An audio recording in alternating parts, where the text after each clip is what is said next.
Para pagar.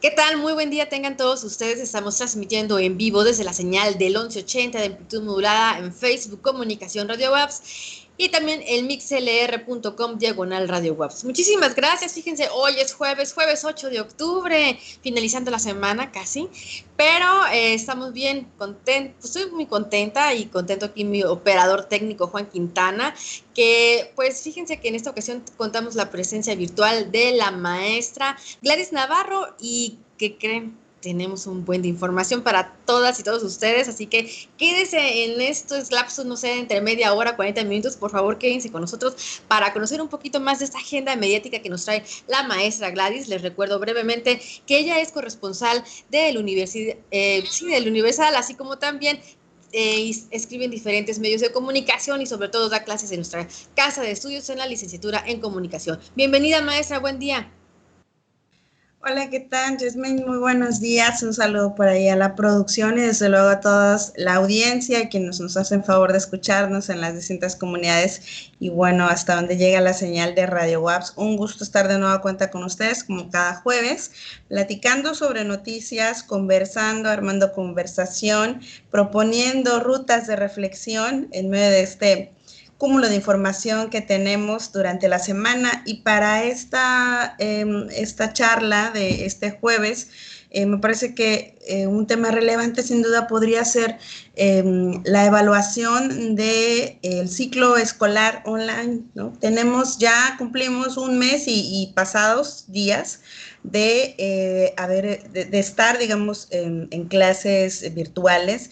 Y creo que eso supone muchísimos retos. Todavía está en veremos el regreso a clases presenciales para el estado que se encuentra en semáforo verde. Como ustedes saben, pues es Campeche. Y por ahí la SEP escuchaba e informaba que todavía van a hacer algunas evaluaciones para ver si es posible el regreso a clases, ¿no? De manera presencial por los riesgos que incluye, ¿no? La interacción, los niños y niñas. Entonces, creo que sí nos conviene hacer una reflexión en ese sentido. Creo que ha implicado muchísimos retos para todos los actores y actoras involucrados, ¿no? Es decir, el personal docente, ¿no? En primer lugar, que le toca estar haciéndole frente a esta nueva normalidad y tratando de sacar adelante los contenidos. También, por supuesto, a los padres de familia que son aliados, ¿no? Y actores también fundamentales en este nuevo esquema de trabajo, a todas las autoridades educativas. Y me parece que todavía en la revisión que hacemos y el recabar testimonios desde mi ejercicio periodístico, el ciclo escolar empezó con mucha incertidumbre y creo que así se ha mantenido, ¿no? Con mucha incertidumbre en el sector de docentes. He platicado con muchos docentes que refieren que sí, se les ha dado mucha libertad, pero no hay tantas rutas, ¿no? Digamos que se les presente, ¿no? A seguir. Y habría sido muy importante como tener una estrategia más articulada para saber cómo poder hacerle frente, ¿no? Y además creo que otro de las cosas que ha reflejado en este primer mes del ciclo escolar online ha sido las grandes desigualdades que prevalecen, ¿no? En nuestro México, en Baja California Sur, que hay quienes pueden estar digamos, casi perfectamente siguiendo todas sus sesiones en línea o haciendo los trabajos, cumpliendo por las diferentes vías o con las diferentes metodologías que estén planteando los docentes y los centros educativos, ya sea privados o públicos. Sin problemas, los jóvenes o niños y niñas al disponer de algún equipo de cómputo, de tener una conexión de internet, pero por supuesto que nos hemos dado cuenta de que no es lamentablemente así en todos los casos. Y yo creo, no sé si coincidirás que en tu labor, incluso también docente como la mía en el ámbito universitario, nos estamos, si acaso no teníamos dimensionado, que no me parece que sea así, ¿no? Pero nos estamos dando cuenta, ¿no? De las grandes necesidades que enfrentamos en el Estado y que nuestros jóvenes y por supuesto niños y niñas tienen, ¿no? Falta de acceso a Internet, de poder contar con las herramientas básicas para estar en un mundo ya en donde predomina la tecnología, ¿no? Estamos en la era de la información y más todavía, ¿no? De las redes sociales. Entonces, he visto que a muchos docentes se les ha complicado este tema, ¿no? Hay docentes que francamente no disponen de equipos actualizados, ¿no? O que puedan tener como este soporte para en las multiplataformas, ¿no? Que no tienen espacios tampoco adecuados en sus hogares para poder estar haciendo el trabajo, el home office famoso, ¿no? Trabajo desde casa. Y todas esas son barreras, ¿no? Barreras que impiden el óptimo desarrollo de los contenidos. Creo que todos están haciendo un esfuerzo, ¿no? Cada quien en el ámbito, digamos, de sus posibilidades, ya sea los docentes como las autoridades tratando de coordinar algunos esfuerzos, pero me parece que de cara a lo que se veía venir, creo que hizo falta una articulación mucho mejor, ¿no? Mucho más sólida, una organización más de todo el profesorado del país, ¿no? Que pudieran generarse plataformas mucho más accesibles y considerar más todavía las diferentes, las grandes desigualdades que tenemos. Recordar que en Baja California Sur, pues tenemos una población diversa y dispersa, y hay muchas localidades, pequeñas localidades con menos de 1,000 habitantes, ¿no? Y en donde todavía es muy difícil que la señal de internet esté estable, ¿no? Y que los estudiantes pues tengan acceso a la tecnología que se requiere, ¿no? Y creo que vamos a seguir en esa a lo mejor incertidumbre para lo que viene, ¿no? Digamos, entrando a lo mejor a la mitad, en el caso del ciclo universitario, a la mitad del ciclo, y para finalizar. Todavía en el ciclo escolar faltará, desde luego, muchísimo, pero ojalá que se puedan subsanar, ¿no? Todos estos retos, falta de organización, y creo que nos conviene hacer un alto en el camino para pensar en no culpar, ¿no? Sino tratar de asumir con mayor responsabilidad pues lo que nos toca a todos y todas, pero además con mucha paciencia, porque no sé si te toca escuchar también ahora en esta normalidad donde trabajamos desde casa, pues cómo están haciendo el esfuerzo los padres de familia, ¿no? Vecinos, vecinas que tenemos, ¿no? Los abuelitos que se quedan al cuidado de los hijos porque los papás ya con la reactivación económica tienen que salir a trabajar. Y me ha tocado escuchar una desesperación, ¿no? Hacia los niños, el tratar de conducir ese proceso de enseñanza-aprendizaje de parte del familiar que se hace responsable, ¿no? Y la frustración que se genera también en los niños, porque evidentemente un abuelito, una abuelita, ¿no? Un padre de familia no tiene esa formación, ¿no? Docente, ¿no? Que le permita pues conducir un proceso de enseñanza-aprendizaje, sumado a todas las condiciones del contexto, digamos, pues imagínate el nivel de frustración al que se encuentra un niño, una niña que está en edad escolar aprendiendo a leer y escribir, ¿no? Esos procesos que son tan complejos, ¿no? Todo un mundo nuevo, ¿no? De conceptos, se tienen que hacer muchas vinculaciones ahí en el cerebro para poder ir avanzando, ¿no? En la comprensión lectora, en el aprendizaje, y pues a mí me toca escuchar la desesperación de los padres, de los abuelos, ¿no? Y de los propios niños. Entonces, pues mi reflexión y mi invitación para finalizar este tema, ¿no? A un mes pasados del ciclo escolar, es que seamos más solidarios y tengamos un poco más de paciencia, ¿no? Porque estamos haciéndole frente a una crisis con los recursos que tenemos, y pues creo que aquí no hay, sobre todo en este caso, ¿no? De cómo conducir este proceso de aprender en casa, pues no hay culpables, sino hay responsabilidades, y nos toca sacar lo mejor de todas y todas, ¿no? Claro, y a mí es un tema obviamente no muy pertinente y del que se estará hablando durante todos estos días, meses en pandemia, y después pues haremos este proceso, ¿no? de retroalimentación, de repensar, ¿no? ¿Qué fue cómo lo vivimos, cómo se vivió, ¿no? Pero en ese momento definitivamente es importante ver de repente esta parte también de alfabetización digital, ¿no? Que desde el sexenio pasado se mostraba de que íbamos pues a tener otro tipo de aprendizajes, otro tipo de tecnología, íbamos a la mano, queda un poco a deber, ¿no? Desde el sexenio pasado a lo que estamos ahorita. Llegó desesperadamente ese tema de la tecnología que se estaba tratando de adaptar, de adoptar, y tuvimos que entrar todas y todos, ¿no?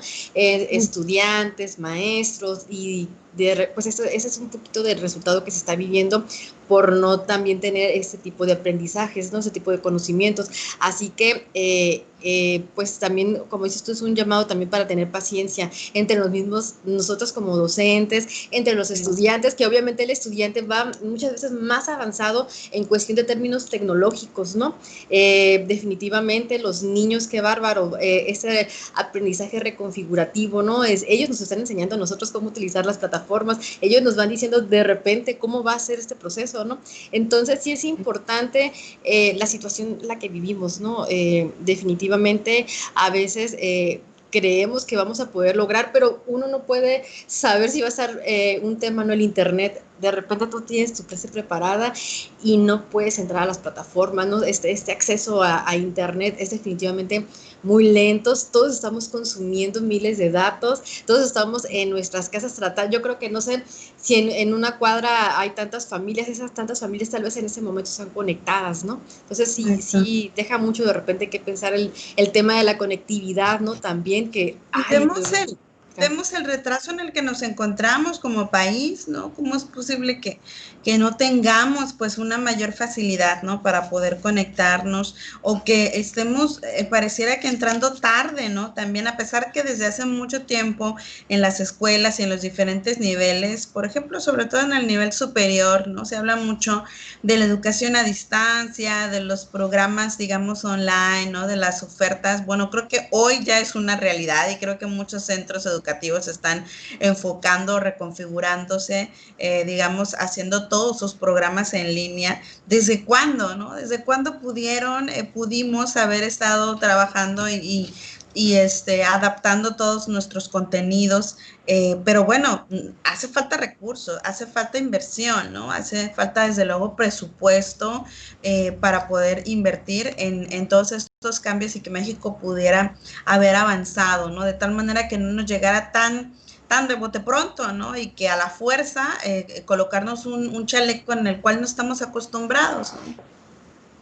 Sí, es una tarea en camino, es una tarea que nos llegó y la tenemos que cumplir, ¿no? Además, bueno, efectivamente, esta reflexión queda en tener paciencia, ¿no? Tú, me imagino, has visto muchísimos temas, ¿no? Que pasan en las redes sociales, que el tema más famoso de la semana pasada fue el de Sebastián, que es niño que estaba acostado, o sea, temas como ese hay un sinfín, ¿no? De que pues el tema famoso, el de la maestra que le está gritando a los estudiantes que pongan su cámara, entonces es muy... Es difícil, pero por eso digo, o sea, creo que nos compete al final, para poder avanzar, empatía, ¿no? O sea, diálogo, comprensión entre todos. Yo un poco unos segundos en este muro de lamentos también, desde mi actividad docente, yo les hago preguntas a mis estudiantes y estoy con mi cámara, ¿no? Y hacemos reflexión sobre noticias y demás, y de repente me encuentro frente a un silencio sepulcral. Y entonces les digo: jóvenes, no se imaginan lo duro que es hablarle a una pantalla y que no te respondan, porque además ni siquiera los veo, porque tampoco los obligo a que prendan su cámara, ¿no? En un momento les dije que para mí era importante y que ojalá tuvieran todos la capacidad técnica de hacerlo, ¿no? Para poder vernos. Cada quien decide, ¿no? Y también ellos en sus decisiones y tendrán también los resultados de sus decisiones, ¿no? Pero es difícil hablarle a una pantalla y que no haya tampoco una retroalimentación, ¿no? Entonces, pues las razones cada quien verá, ¿no? Si de verdad es una cuestión técnica o es una cuestión de apatía, ¿no? O es de cansancio o es de enfado, no lo sé. pero es complicado, entonces a todos y todas nos conviene de verdad para poder tratar de sacar adelante este ciclo, pues hacer lo que nos corresponde, ¿no? O sea, nuestro máximo esfuerzo por entender el contexto y darle para adelante. Claro, porque aquí me queda pensando en la UNESCO, ¿no? Menciona, ¿no? Que nuestro país, nuestras organizaciones, en este caso nuestra secretaría, deben aplicar medidas que puedan garantizar el acceso a la educación en línea. Entonces, es interesante pues ver todos estos temas y sobre todo apoyar, ¿no? Tenemos que apoyar y esta empatía, que no se rompa y que siga adelante.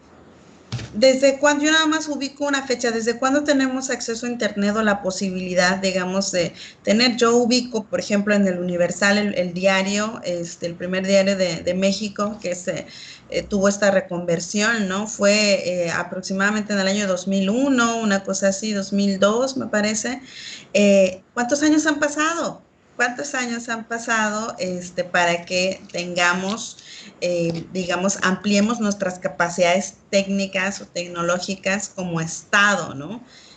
Pues imagínate, nos encontramos ahora todavía teniendo muchísimos problemas. Y sí, los niños y niñas están más adaptados, pero quienes conducen los procesos de aprendizaje, pues somos los adultos, y los adultos necesitamos capacitación, pero también las familias necesitan un mejor contexto, capacidades económicas para poderle hacer frente, ¿no? Precisamente a esta nueva metodología, ¿no?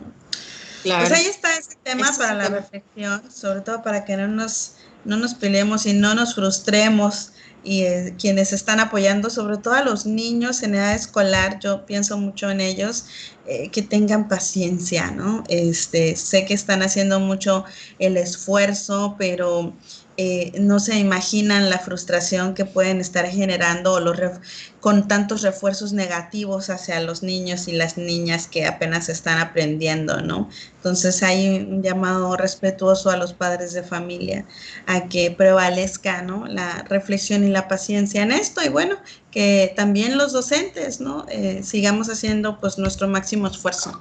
Claro. Me gustaría pasar al otro tema, ¿no?, que es bastante complejo también, no sé si más o menos, desde luego, pero sí muy doloroso, y que nos lleva también a reflexiones profundas, ¿no?, sobre la realidad que vivimos en otro tema, en el tema de la seguridad o inseguridad.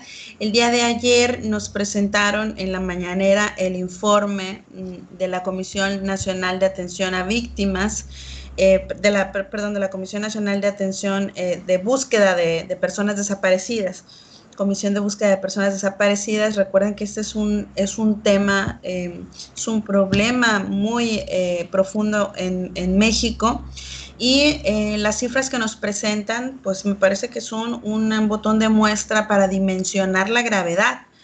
El subsecretario de Derechos Humanos de Gobernación de la CEGOV, Alejandro Encinas, informó que del 2006, ese inicio de sexenio, al 30 de septiembre de este año, fíjense, hay un registro histórico de 77,178 personas desaparecidas. Si nos quedamos en números cerrados, poco más de 77,000 personas que han sido desaparecidas, ¿no? Obviamente estamos hablando, ¿no?, casi en su totalidad, en su mayor parte, de desapariciones que son forzadas, ¿no? Es decir, no personas extraviadas, ¿no?, que por alguna circunstancia, ¿no?, de manera personal se hubiesen extraviado, porque lo que podemos asumir es que son víctimas de un delito, ¿no?, del delito de la desaparición. Este año nos dijeron, el año pasado, el 2019, ha sido el año con el mayor registro de personas desaparecidas, de 8,345. Sin embargo, destacaron que este 2020 se ve, digamos, un descenso.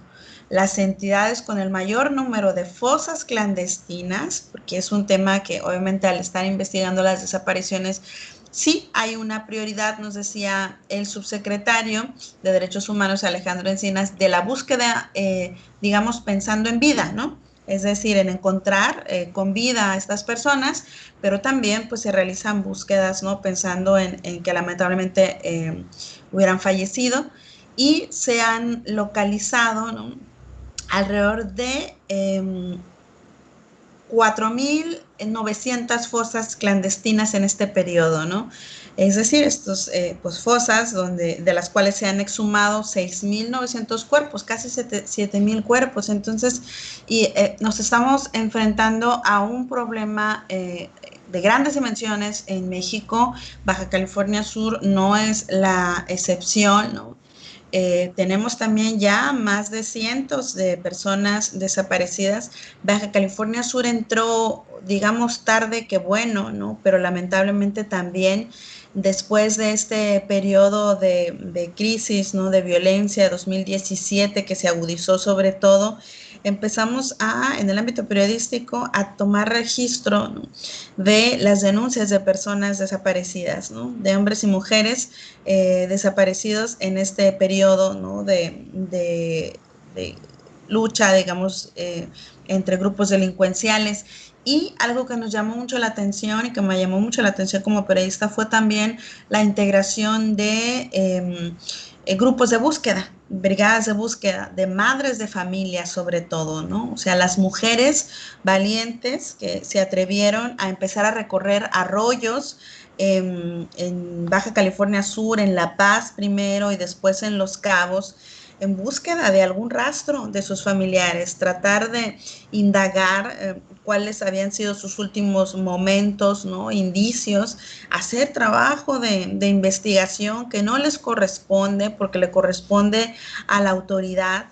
Sin embargo, frente a al gran vacío de autoridad y a las fallas, ¿no? Y a que no se tenía, digamos, una estrategia de búsqueda, ¿no? De personas desaparecidas, pues tuvieron que salir las madres de familia. Si tú ubicas, como te decía, en Baja California Sur, este fenómeno es medianamente reciente, de hace apenas unos 3 años, quizá por acá, pero ya tiene varios años en Sinaloa. Están las famosas, las madres buscadoras, ¿no? Empezaron allá, ¿no? Articularse, a establecer una estrategia y a salir a buscar a sus familiares, ¿no? Lamentablemente ha sido así como han podido obtener muchos hallazgos, ¿no? Localizaron y que han evidenciado también entonces la falta de actuación, ¿no? Los grandes niveles de impunidad, porque lo más, bueno, grave sin duda, ¿no? La desaparición de una persona, integrante de una familia, doloroso, imagino, ¿no? Profundamente el no saber, ¿no? Qué sucedió, eventualmente si no tener una tumba a lo mejor donde llorar, o la precisión de si está fallecido, fallecida o no, ¿no? La incertidumbre que supongo cala muchísimo, ¿no? Y que así me han referido cuando he entrevistado a algunas madres de estas, de personas desaparecidas, pero por supuesto que también la impotencia, ¿no? Porque no hay claridad sobre lo que pasó y por lo tanto el reclamo insistente de justicia. Y eso es lo que estamos observando, y más en estos tiempos también, en donde cada vez se visibiliza más, y creo que hay condiciones para ello, ¿no? Estamos en una nueva etapa, sí, con muchos retos, pero hay condiciones para la protesta, para visibilizar nuestro enojo y nuestra rabia frente a la impunidad. Y así es como hemos visto en las comisiones de derechos humanos de varias entidades, que las víctimas de delitos, familiares también, están exigiendo justicia, ¿no? Creo que es un tema pendiente, es una deuda grande, ¿no? Con los familiares. Pero bueno, hay una comisión, ya se integró, y creo que mucho de lo que se pueda avanzar recae al final de cuentas en la presión ciudadana y en lo que yo siempre les comento y los comparto también, en la participación, ¿no? Es decir, que estemos atentos y atentas a estos temas, y que nos involucremos también en la defensa y en el acompañamiento, ¿no? De las víctimas desde nuestro ámbito de posibilidades, en este caso de reflexión desde un espacio de radio universitaria, ¿no? De solidaridad con las familias, ¿no? y creo que lo que nos conviene mucho también es de no juzgar, no prejuzgar, porque si tú ubicas, ¿no? En el periodo de violencia que vimos en Baja California Sur, era muy común escuchar, ¿no? Por algo lo o la desaparecieron, ¿no? En algo andaba, ¿no? Escuchábamos así, como si adelantándonos o criminalizando a las víctimas antes de pensar en el dolor que se estaba causando con ese delito, ¿no? A lo mejor de desaparición forzada hacia las familias. Entonces, creo que estamos en tiempos de no prejuzgar y de demandar sí justicia y no criminalizar a las víctimas. Así es que, pues en esta mañana estos son los temas que traigo y bueno, no sé si quieres hacer algún comentario, pero todavía nos alcanza a lo mejor un par de minutos. Decirle nada más a la gente que en medio de todas estas reflexiones y noticias complejas, estamos avanzando avanzamos en el semáforo amarillo en Baja California Sur. Es decir, se permite un mayor aforo, 50% en los comercios. Hay una actividad ya bastante amplia, pero aquí la invitación cabe y la reflexión me parece es a que seamos, así como en el otro tema, también solidarios y responsables, ¿no? Es decir, solidarios entre nosotros utilizando el cubrebocas, saliendo todavía, porque el semáforo amarillo no es salgan todos a divertirse a la playa, ¿no? Sino se reactiva la actividad económica con eso, con fines económicos y para poder seguir avanzando. Pero si todavía es opción, digamos, cabe la posibilidad en las familias o en los ciudadanos el guardarse, ¿no? El evitar las actividades no esenciales, pues por favor que lo hagan, ¿no? Que lo hagamos, porque de otro modo estaríamos poniendo en riesgo esto que se ha logrado avanzar, ¿no?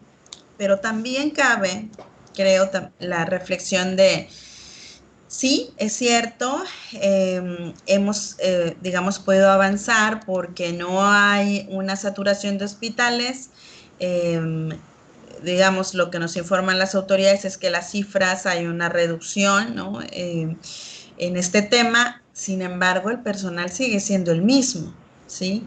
En los hospitales, los médicos, el personal reducido para la atención sigue siendo el mismo, ¿no? Las áreas y demás, y de tal manera que el personal médico está cansado. Así es que hay muchas complicaciones todavía para la atención de urgencias que no sean COVID, ¿no? Nos toca pues seguir repensando estos temas, reflexionando y siendo muy responsables.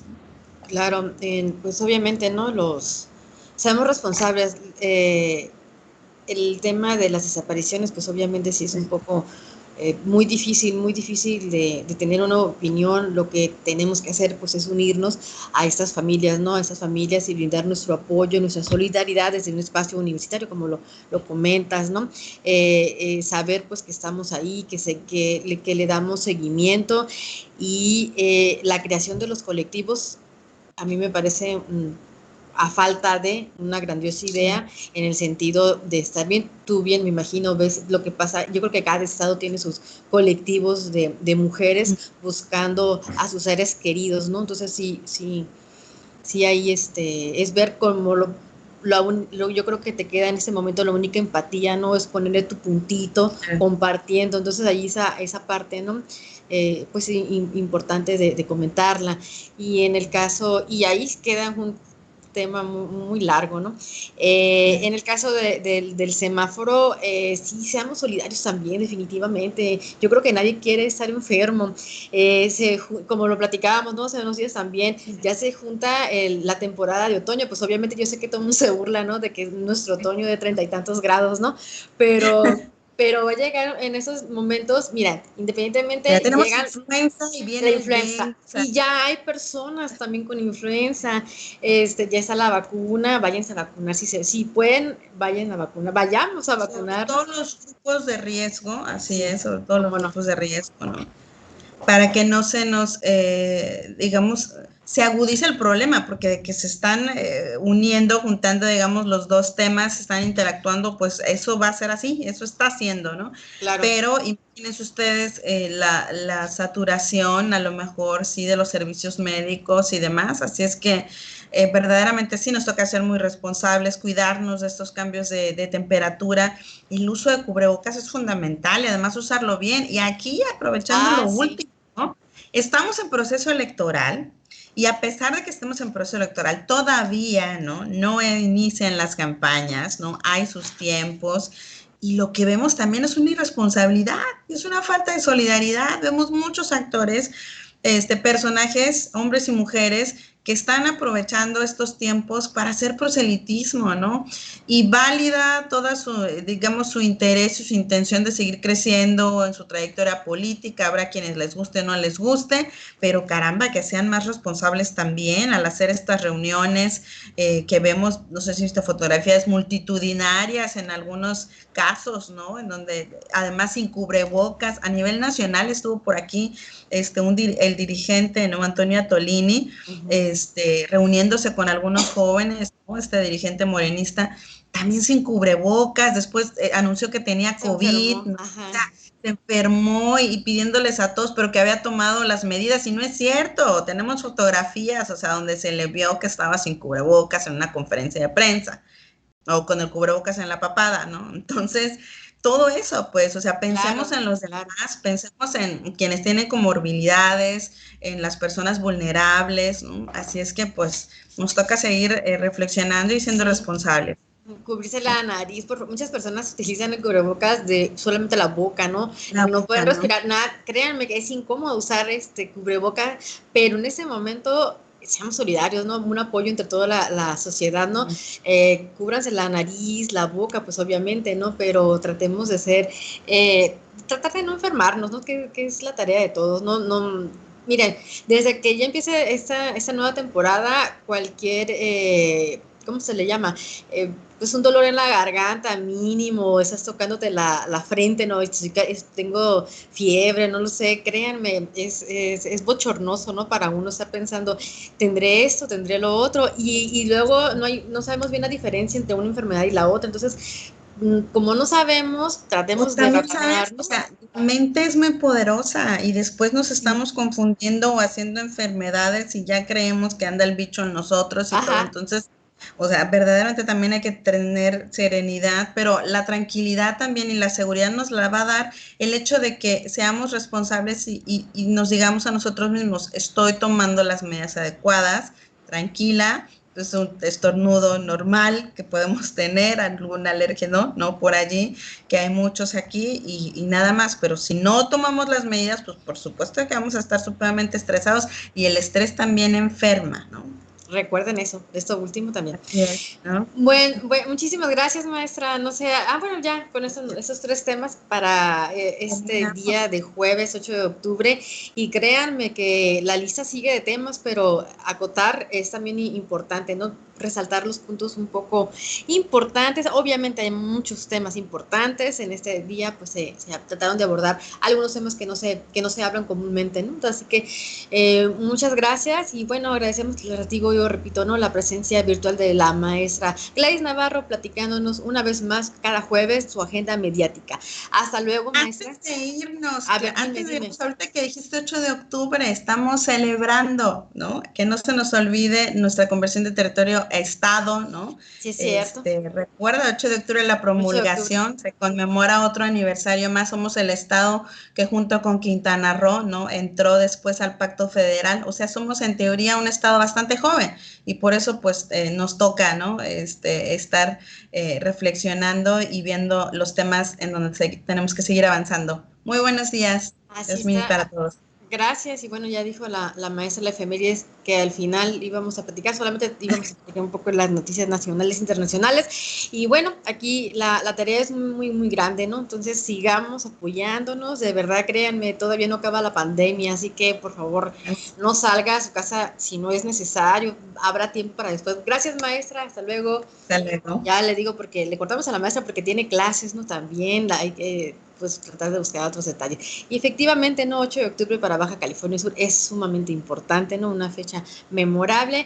Y bueno, fíjense que ya casi para finalizar nuestro programa de esta mañanita, les platico que en 1912, siguiendo con las efemérides que ya inició nuestra maestra, 1912 comienza la Primera Guerra de los Balcanes, 1917 León Trotsky es elegido presidente del Soviet de San Petersburgo, y para 1967 en Bolivia el ejército boliviano junto con asesores de la CIA capturan a Ernesto Che Guevara y al día siguiente será asesinado. 2009, Herta Müller es galardonada con el Premio Nobel de Literatura. Eso es un poquito de lo que pasa en ese día, pero en un sinfín de años. Así que muchísimas gracias por nosotros, pero fíjese también aquí ya nos mandan un mensajito para platicarnos que hoy se celebra el Día Mundial de la Vista también, sí, Día Mundial de la Vista y Día Internacional del Pulpo. ¿De dónde sacamos estas fechas? Fíjense que nos pasaron un detalle, ¿no? Una página, si a usted le interesa ver dónde están los días internacionales de todo,